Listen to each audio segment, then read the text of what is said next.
Yo, what's going on, snipers, and welcome back to Nerd Calendar's franchise mode here in NHL 25. So in last episode, if you did not catch it, we had more of the same, which is losing to teams in the playoffs, as we unfortunately lost in the second rounds. That was the first time we've lost in the second round in over a decade. First time we've lost earlier than the conference finals in a very long time as well. So kind of a disappointing year, all things considered, because we brought in a lot of interesting players this season and in last year's offseason to try and help us, but it unfortunately wasn't enough, which does set up for a very intriguing but difficult offseason, as you can see with all these good players expiring. A lot of them are UFAs. There is a couple RFAs as well, so we'll likely be qualifying our RFAs just because it'll be easier. But our UFAs, it's going to be very tough to probably contain this roster unless we do free up maybe some cap space. So we probably will be looking to free up some cap space in this episode so we could maybe get a lot of guys back. But it is a very different looking team, I feel like, going into next season potentially, if we do lose a lot of these players, which honestly could be the possibility, but it also might not be. So excited still to get into this episode and see if we could actually still have a good team after this, but I'm really kind of worried that episode that we just had was our last chance at winning a Stanley Cup. But who knows, maybe with the retirements of Houghton or not, the non-retirements I should say, of Houghton and Crane, I think maybe we could have another push still next season, but obviously it's going to take a lot of work. So anyways, with that said, let's get in your guys' comments, see what you guys have to say about last episode, and then we will get into making some pretty tough decisions, I think, this offseason.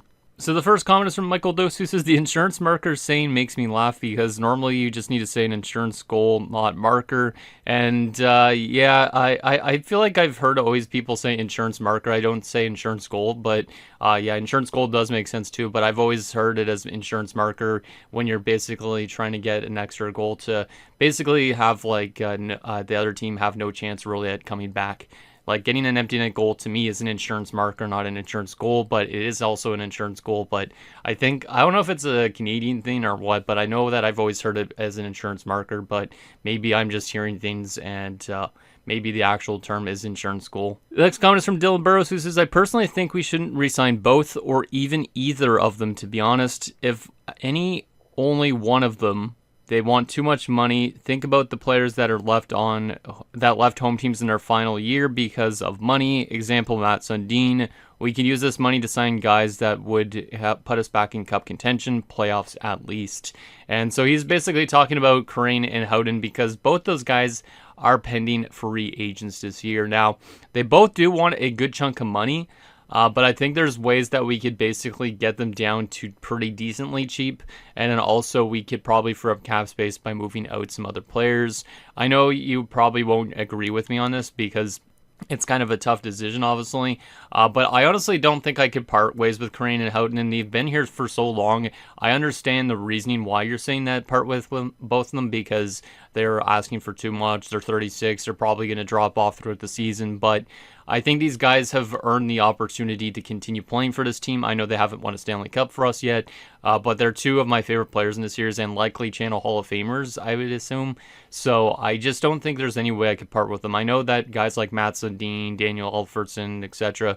all went to other teams right at the last bit of their career, but I just don't think I want that to happen with this team. So likely we will try and bring back Crane and Houghton on reduced deals. We probably will give them a clause for the year as well, just to help with incentive a bit. But obviously we will have to free up some cap space in other ways, which honestly comes into the effect with the next comment, which is from Sour Taco. He says, you could probably talk Schaefer, Crane, and Houghton down even more if you give them a clause, since you're unlikely to get rid of them before the mode ends. Qualify as many RFAs as you can. Lockhart's not worth that type of money, so he could walk. And then trade Nicholas and run the two lower overall goalies. So what he's saying right at the end of that, trade Nicholas, I think that's what we're going to end up doing to free up a bunch of cap space. I do like Nicholas, and I do understand he's a good overall goaltender, But if we get rid of him, we free up $10.84 million in cap space, and we could basically run the two young goalies, Irwin and Bergenheim, who's in the minors. So I think that's probably the better play, and then it should give us enough money to basically get the guys we want, hopefully, back if we do give them also some trading clauses. So I think that's what we'll look into. Obviously, right now, we're probably not going to dish out any contracts. Maybe I already could do to Crane and Houghton, but Schaefer, I might have to wait until the actual re-sign stage itself. I just want to make sure we have, obviously, the cap space to bring all these guys back that we want. But a lot of these guys, like Lockhart, for instance, he was on a 50% salary anyways, I think it was, or was it somebody else? No, it was, I think. Yeah, he was on 50% salary. I don't think he's worth the type of money he's asking for. He was actually pretty damn good for us when we brought him in during the regular season, but I feel like he took a bit of a step back in the playoffs with only 3 goals in 12 games. So I think we're definitely not going to be bringing him back. It would be nice to have Samsonov back, but he's asking for, I think it was too much money, right? Yeah, he's trying to get almost $10 million. I do like Samsonov a lot as a goal scorer, but I think getting rid of these two, for instance, to free agency, being able to get rid of Nicholas, I think that will help us a lot in terms of our salary cap situation with bringing the rest of the guys we want back to this team. So we're going to obviously leave that, I think, to the re-sign stage, but that's more just because I want to make sure that we actually have the cap space available to get the players we want back. But we definitely will look into trading Nicholas. Hopefully we could just get a decent pick in the future for him. It would have been nice if we actually did accept the qualifying offer that another team threw at him. But I honestly wasn't expecting this full-on problem. Like, I was expecting us to win a Stanley Cup by now, realistically. But we haven't, so... Anyways, let's get to this draft, and then we will see what we end up doing with the re-sign stage. But obviously, we're going to be looking into trading Nicholas. I don't think this draft is super important for us, so we probably won't do super in-depth, like looking at like later picks, unless we want to see if there's still low leads available and all that. But we are going to go to find trade right out of the gate and see if we could find something for Nicholas. Like I said, it's not that I don't like the guy. It's just more the fact that we need to free up cap space. We have another young goalie in the minors that needs to make it too.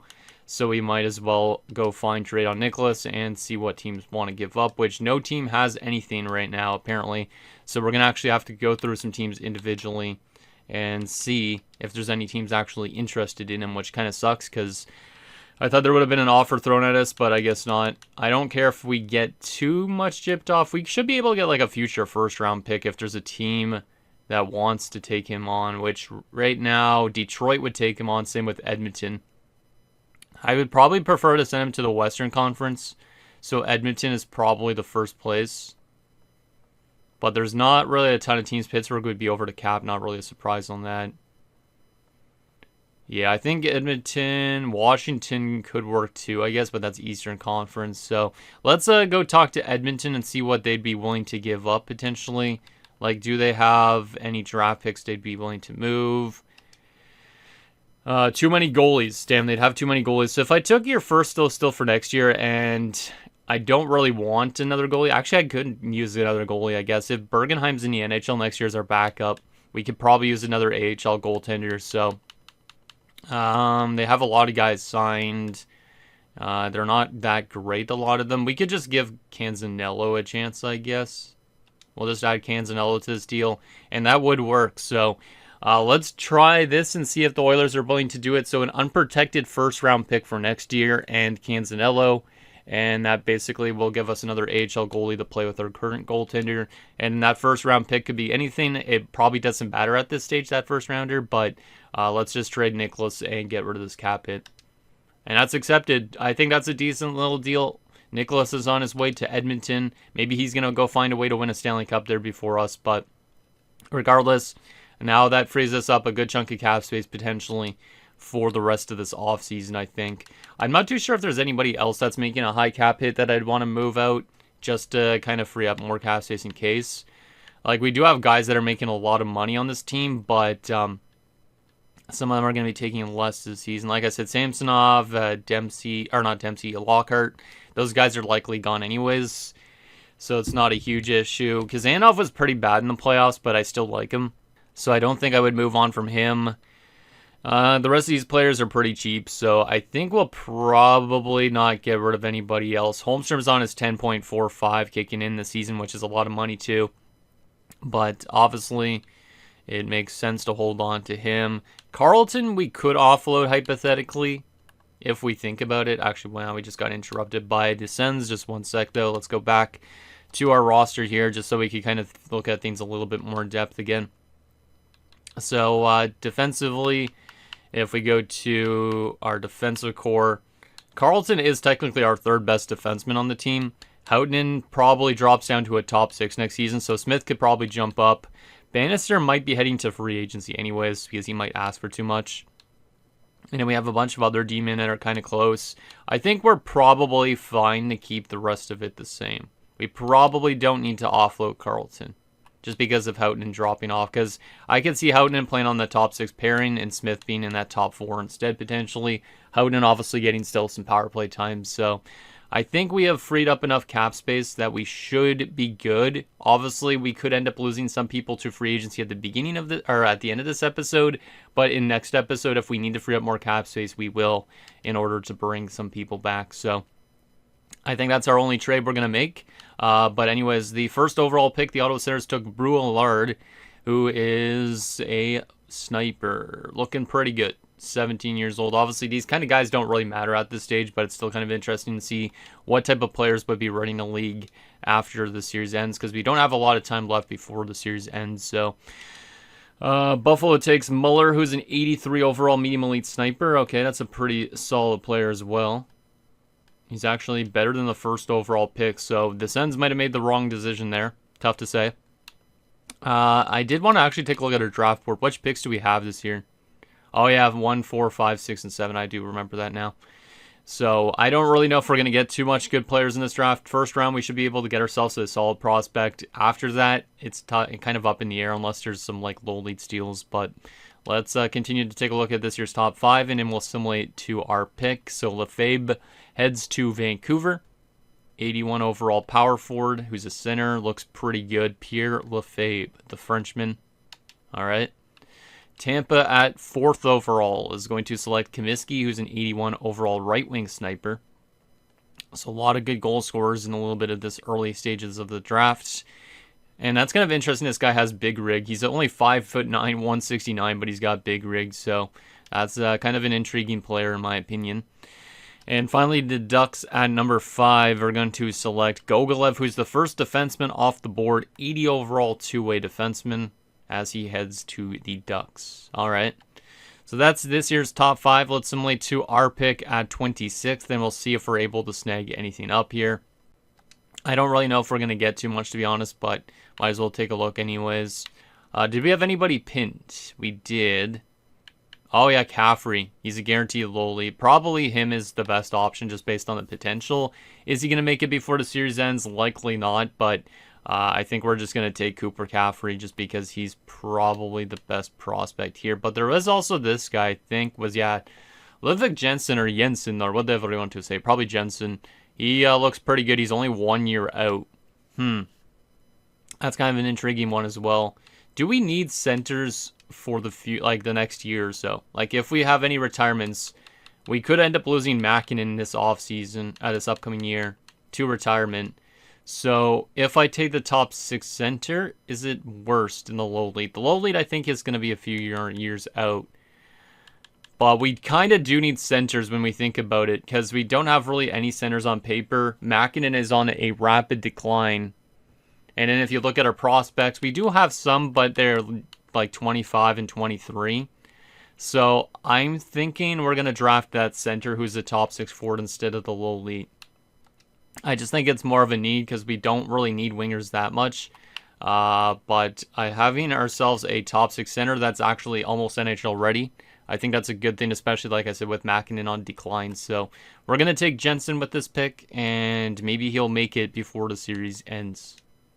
And he's at 74 overall. That's a solid starting point. We could play him in Bridgeport as early as next season if you guys want, but we could always wait a year as well. So this is what he's looking like. I think he looks pretty solid. He is a sniper, which is not what I was expecting, but he could be utilized as a winger too if we really want. But pretty balanced all around for a sniper. Like, his offensive awareness and defensive awareness are pretty similar.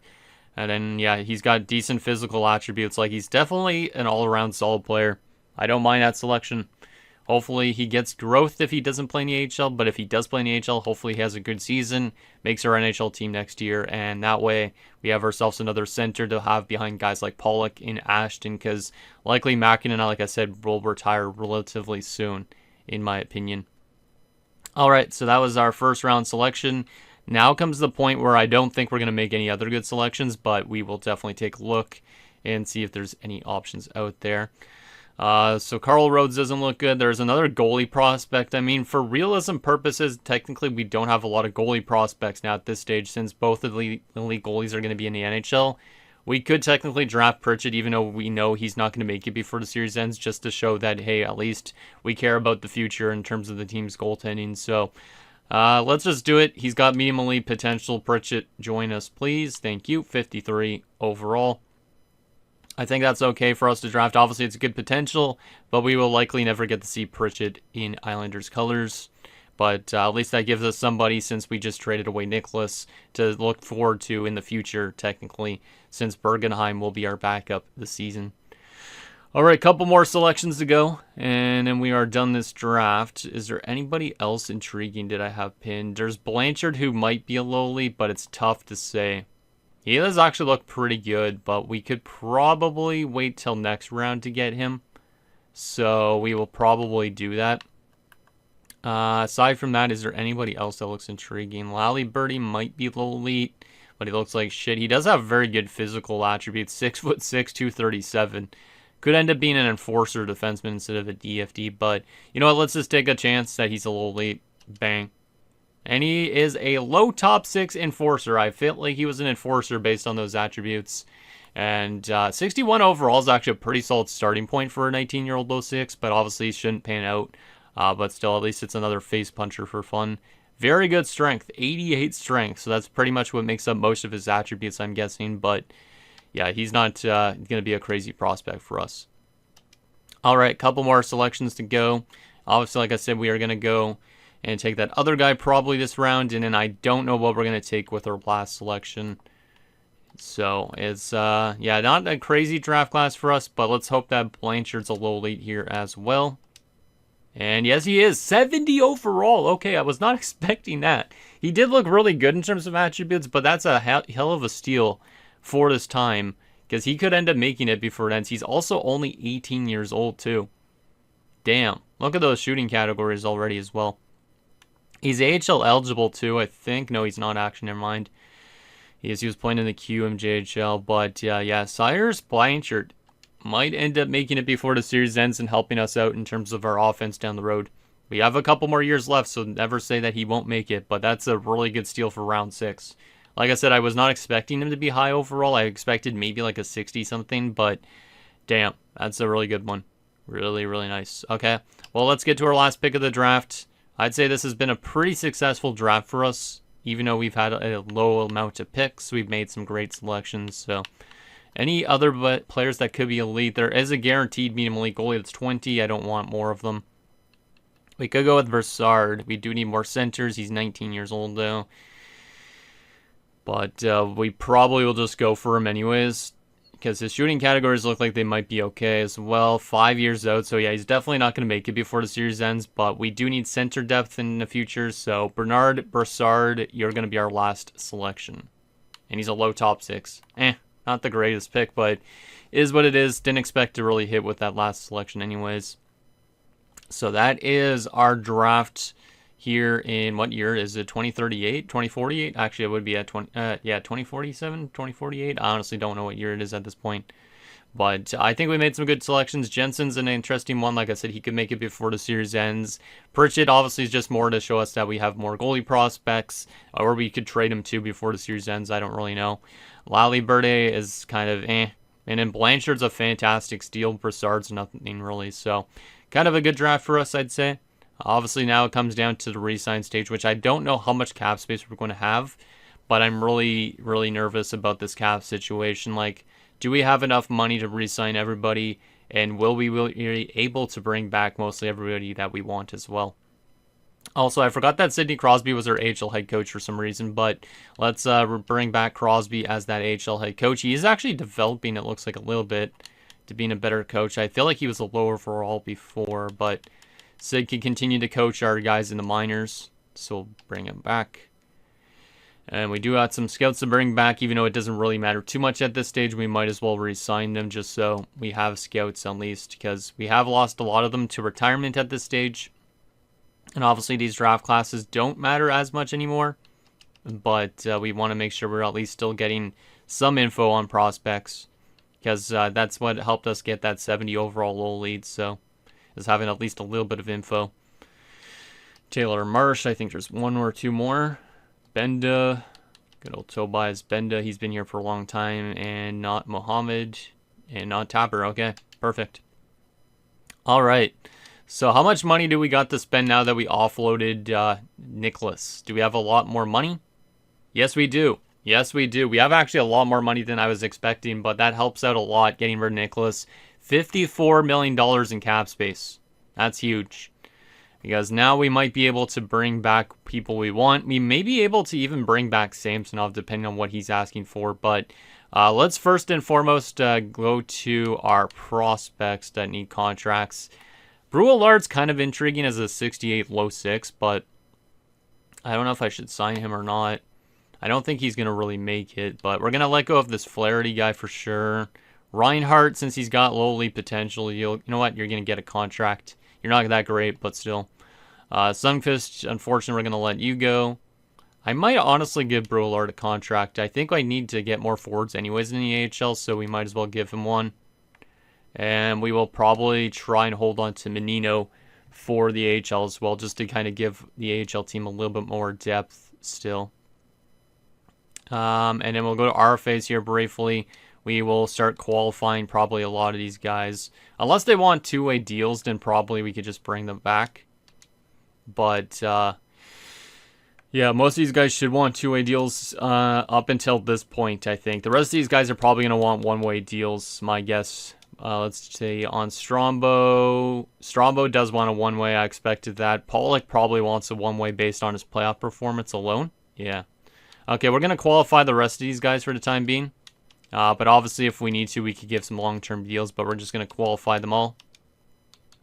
I know Dempsey is definitely a player that could get targeted by other teams, so we might have to give him a contract early into the free agency portion. So just keep that in mind, just because he is going to be a pending UFA at the end of the year as well. Irwin, we could probably bring him back on a nice cheap deal. Yeah, we're going to just do the $950 for the last 2 years because we don't have a lot of time left in his franchise mode anyways. And then from a UFA standpoint here, I am going to let go of Ramjit Singh, I think, and some of these depth options. Like, they don't matter that much. Ramjit Singh's actually listed now as a third-line checking forward. So, yeah, we're going to let go of Ramjit Singh, or Rammer, I'll call him. Aside from that, though, I think we're going to be able to get Howden and Crane back. I know that, was it that Dylan was mentioning about letting go of both of them, but I honestly think we could get them back on decent enough deals. Howden's trying to get multiple years, doesn't have organizational interest anymore.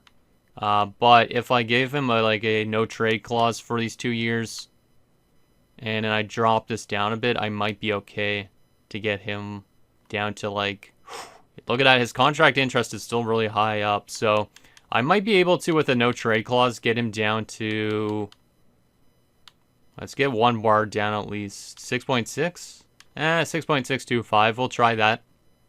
Obviously, the no trade clause could be a major problem, but at the same time, he deserves to retire here. 6.625 to me is worth that type of money anyway, so we'll just do it and see if he'll accept that. We're also going to go up to Crane and see what we could do with him. He has a lot more organizational interest. He only wants a 1-year deal, and he does want a no movement clause plus modified no trade clause. But if I change this over to a full-on no trade clause, that should give it more value. And then we should just be able to drop this off a decent amount since he's got that organizational interest as well. We should be able to knock this down to just over 7.5, like 7.55. I think that's a decent deal. I don't think that's a major overpayment, so we'll get those signed up. And then obviously the big one here, though, is Schaefer. He is the absolute big one to re-sign. So Schaefer, we will obviously give a clause to as well. He does want a full no movement clause, which I understand. He's wanting 12.95. That's a lot of money. But at this stage, do we have any other reason not to give him what he's asking for? I don't think so, because technically he's our best defenseman at this point. And he wants to be paid more than Holmstrom, which makes sense. It's a no movement clause. I know it's definitely going to cap constraint us a little bit, but I think we got to do what he wants. I can't probably lower this either. Oh, maybe I can. Maybe I can, actually. Let's see, because that contract interest hasn't dropped off at all. So if I drop this down to like, can I drop this down to like 11.5 almost or something? Let's try an 11.5. 11.5 for 6 years. That's not too bad. Let's just do it. And we'll see if those guys accept. Of course, we'll wait on the other dudes a little bit first, just because I want the big names to accept before we decide to think about potentially bringing back somebody like Samsonov or Bannister. But let's advance the day and see if our big UFAs accept. Hopefully they do. It looks like somebody did, which I'm not sure who it is. I didn't see the notification. So Crane rejected. We will definitely be giving him more money. Houghton rejected. And Schaefer also rejected, but it said somebody resigned though, which maybe that was just a glitch, but I am kind of surprised on that. Let's retry this again. So we will go to a little bit lower than what we're currently at. He does still have full interest in this contract. Then it starts to drop off around this point. So can I get you still for like 12 million bucks? Let's try 6x12 for Schaefer. We're going to come back to Crane here. Crane has the organizational interest, like I said. We are going to change this still to a no trade clause. Maybe he wants that modified trade clause just in case we aren't contending. I'm not too sure. Let's see if I could drop this down by a bit still. Like, can I go to like 7.8? 7.8 should be fine. Let's see if he'll accept that. And then Oli wants to 2 years. He doesn't have as much organizational interest. I might have to just give him close to what he's asking for. But I will still try and drop it off a little bit just to save us some money. So we'll do 7.5 for 2 years for Oli. And we'll see if they accept. Hopefully they do, because it would make it easier doing that right now. Looks like somebody returned. Oh, it is Crane that accepted. So Crane is back. Nice to see. Nice little cheap little contract in my opinion. Houghton has rejected again, and same with Schaefer. Goddamn, we need to renegotiate with these guys here drastically. Let's just give Schaefer what he's asking for, because Schaefer's our best defenseman. And then Oli, we can't really drop off too much, I guess. Let's just knock you down to $8 million for 2 years. I know some people are going to hate that contract, but to me, it's okay. We have the money to spend right now anyways. And let's see, did we get them back? Looks like we got Houghton back, which is the most important one in my opinion. And we did get Schaefer back. All right, we have $28.7 million in cap space. How much do I think these guys are going to cost us? And can I bring anybody else here back too? Dempsey's going to cost us probably the most. If we gave him pretty close to what he was asking for right out of the gate, we probably are looking at $7 million, which would put us still only to $21 million in cap space, which should be hypothetically enough for the rest of the RFAs. I mean, Trotter was wanting 5, but he could definitely drop off a little bit in terms of money. Terry's very cheap. I honestly think we could re-sign Terry right now if we really want to, but we want to see that go down a little bit maybe. Pollock's going to be relatively cheap. Yeah, so these guys maybe are all around to like $1 to $2 million at most. So let's just say that is $3 to $6 million. And then this, we'd have $22 million to get these two back. Dempsey and Trotter, let's say Trotter gets like 4. So that would put us to $10 million between these guys at most. Dempsey maybe drops down to 5 or 6, or we pay him to 7. Maybe we'd be paying $17 million around for these 5 guys, in my opinion, at most.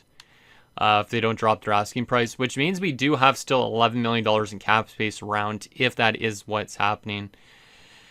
Bannister was a solid top 6 defenseman option, but do we need him back is the question. Let's take a look at our defensive core. So if we bring back Bannister, he would be playing on that top 6 with Houghton. Smith would be jumping into our top 4 likely. I think bringing back Bannister might be a decent thing. Obviously, we could play Gersino or Strombo in that spot though too. and save some money. Yeah, that's true, actually. I do like Bannister, though, based on how he played with us. But we could always try and get him back next episode if we want to. Like, right now he's trying to get 3.8, which to me, for a top 6 defenseman, might be a smidge too high. It might be.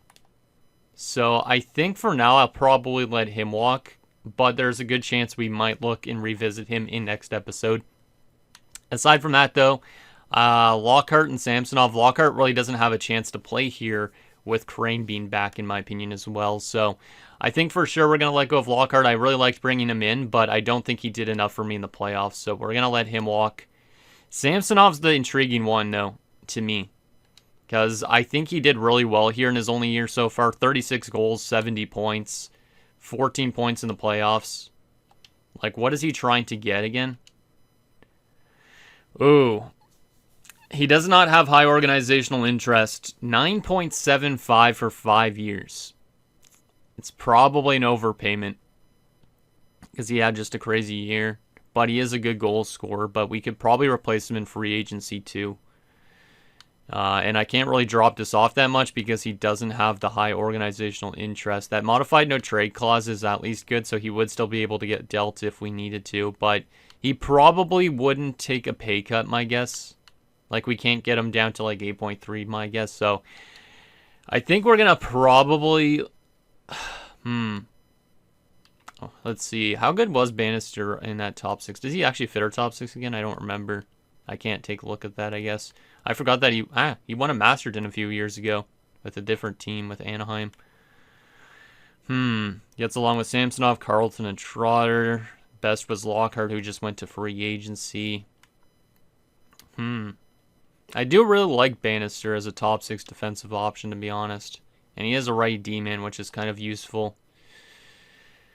As much as I want to play Strombo and Jersina, wouldn't it make sense to re-sign him just because there's probably good options in free agency still too. You know what? I think we're going to let these guys go, but we might bring them back if there's no other options in free agency. I'm just willing to test free agency and see if there's actually better options out there. So I think for now I'm going to let go of Bannister and Samsonov as well, but maybe they come back, maybe they don't.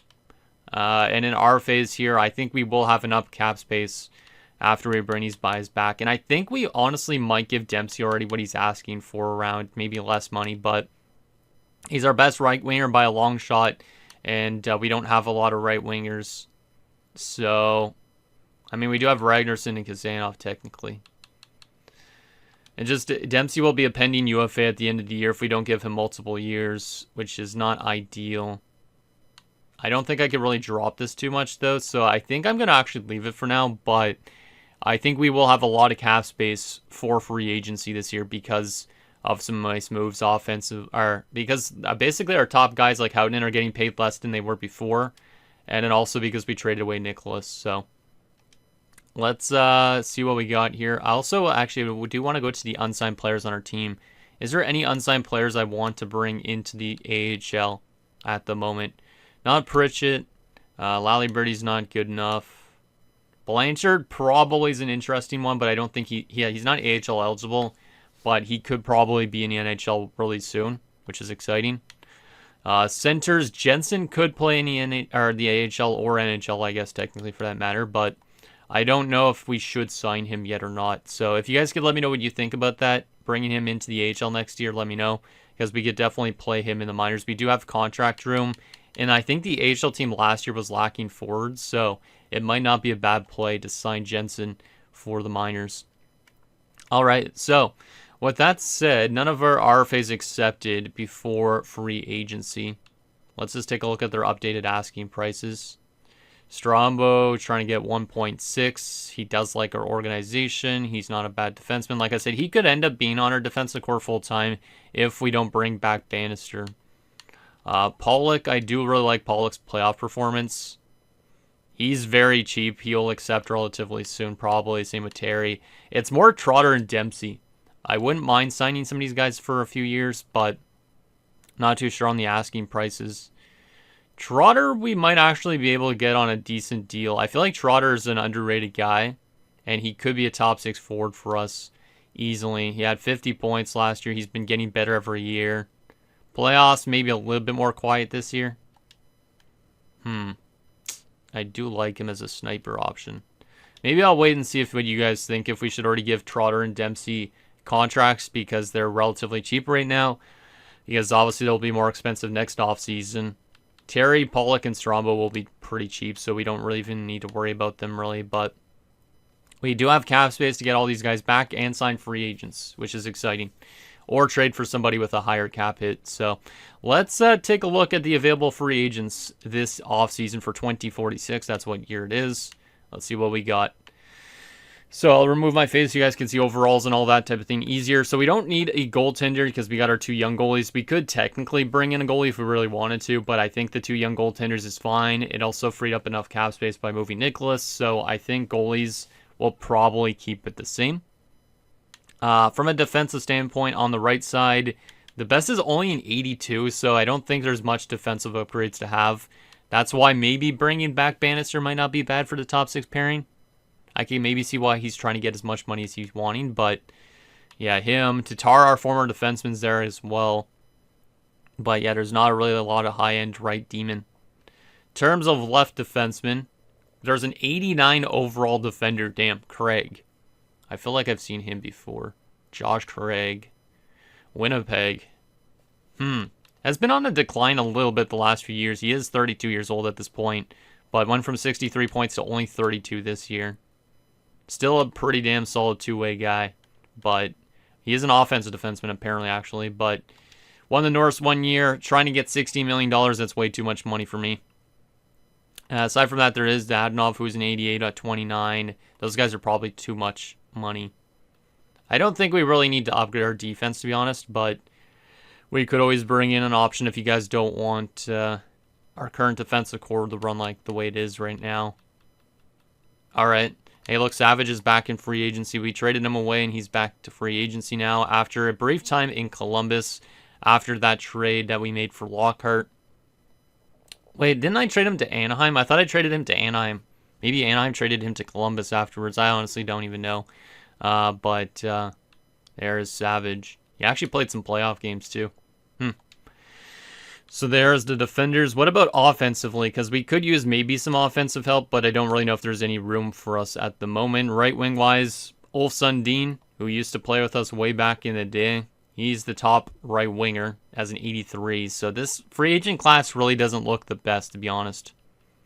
So we might want to just try and bring back everybody that we have. So, or that we had to.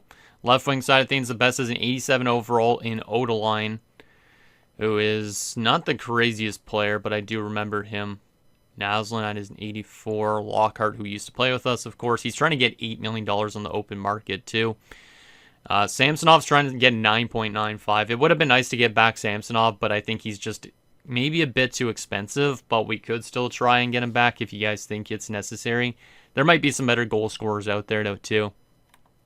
Triff, 20 goal scorer. See, like, he's not that bad. Doesn't want as much, but he does want a lot of term. So there is the left wingers inside. From that, we just have centers to look at. The best is Wall. Where did I remember Wall from? Tate Wall. Buffalo. Huh. This guy's a really good playmaker. Very good playmaker. But do we have the goal scorer to put next to him? I'm not too sure. He just came off a Stanley Cup win in Florida. So he's trying to get 9.8 for only a year, but he is 36 years old at this point. But playing him down the middle might not be a bad idea. We do have a lot of good centers already, kind of, with Mäkinen and all that, but Mäkinen might be on the decline, and he might be like a third-line center by next season. So we could maybe look to upgrade this area, but it's tough to say. Maybe trading is the way to go with things. But, yeah, I'm not really seeing too much in terms of free agency. Is there any interesting RFAs other than our own? Zaitsev, who's an 87 at 23. Obviously, that would cost us multiple first-round picks. Pressberg won't cost us as much. There's Pollock for us. Sundqvist, 87 at 23, also worth multiple first-round picks. There's Trotter, who's ours, who I would like to bring back on a long-term deal. Maybe Terry is ours as well. So Dempsey, Voloshenko's nothing. And then defensively, there is an 85 at 25 in Kempinen, but he is a right D-man too, but I don't think he's somebody I could actually utilize. So, yeah, I honestly don't know what we lean towards doing. If there's anything worth picking up in terms of free agents or even trading for that matter. We might honestly have to run the same team early into next season and then see if we need to make any more adjustments accordingly. But let's take a look at the trading block and see if there's any trades to be had in that next episode potentially. So goalie-wise, there's Smithson in Anaheim. We don't need goaltenders. I think running the young 2 goalies, I think, is what we're going to lean towards doing. Technically, I guess I could have held on to Nicholas with the cap space we have left, but I don't know if it would have been a great idea. So, Versey and Wilford. Wilford's making $10 million, damn, as an 82. Nothing really in Calgary. Carolina's got some prospects. They got a guy named C. LaRose. Is it Chad LaRose? Nope, Craig LaRose. Damn, that would have been funny. Aside from that, there's a guy named Raffle. Chicago just has a bunch of prospects as well. Colorado, draft picks. Columbus has this Altonen guy as a depth defenseman. Dallas has our former goalie Komatov on the block. How's he been doing since joining the Stars? Last season he was actually pretty good in save percentage, but losing record and a bad goals against, so looks like Dallas is still struggling as of late. Detroit has Nokalainen, just a depth defenseman pretty much / top 6. Pressburg is on the block in Edmonton as a RFA. He is a playmaker, but he had 18 goals last season. He's actually not terrible, but I don't think we could utilize him. I know he's a center, but I don't know where I would slot him into our lineup, but he could help us out down the middle maybe. Aside from that, Los Angeles has nothing. Minnesota has nothing. Montreal, nothing. Nashville has Murray. That's another guy that can help us down the middle. Did actually have a pretty good season last year with Nashville. 58 points. Only 1 goal in the playoffs, so. We did look at him before, but he's 32, so he could drop off potentially. Huxley's not bad, but they're kind of just more depth / bottom 6 options at best, which I don't really know what we need, to be honest, if we need anything even. I know technically we should probably look into finding ourselves like somebody that could score goals just in case Crane goes down, because we don't have a lot of good goal scorers now that we lost Samsonov and stuff again. So we could look into finding maybe another good goal scorer in next episode, but I don't really know if there's anybody to get. We could always give Dempsey a lot more ice time next season, and maybe he becomes that guy for us, or even Trotter for that matter. So we might be fine with the current team as long as we bring back all those RFAs. Which, like I said, I don't want to simulate too much into the free agency portion in next episode at the beginning, because I don't want to end up having those guys get qualified by other teams and then overpaying on them, kind of like we did with Nicholas. So I think we might honestly have to give those type of guys, the top 2 at least, what they want. Which I don't mind giving Schroeder a 5-year deal. And then Dempsey, like I said, since he's a pending UFA, probably makes sense to just give him what he wants as well. So that way he's locked up for the rest of the series. So yeah, I think that's probably what we'll look to do next episode, is just get these guys signed up to what they're asking for, unless you guys think it's good to maybe let them get qualified. And then these 3 guys will be really cheap to bring back. So we should have a lot of cap space to at least make some trades at the trade deadline this year if we need to make any upgrades, if this team's not off to a good start for 2046-47. So anyways, guys, that's going to do it for this episode of New York Islanders Franchise Mode. So in next episode, we will take it to free agency. We'll see what we end up doing in terms of replenishing our roster. Obviously, losing Lockhart and Samsonov and Bannister technically does make us a little bit weaker. So we could try and bring back Bannister for the defensive core if you guys want. It's not necessarily something we have to do, though. And then those other 2 forwards, we probably won't bring them back because their asking prices are too high, but definitely we could probably use another scoring forward just in case Crane goes down with another injury or starts to drop off rapidly throughout the season. So let me know down below, and I'll see you guys next time.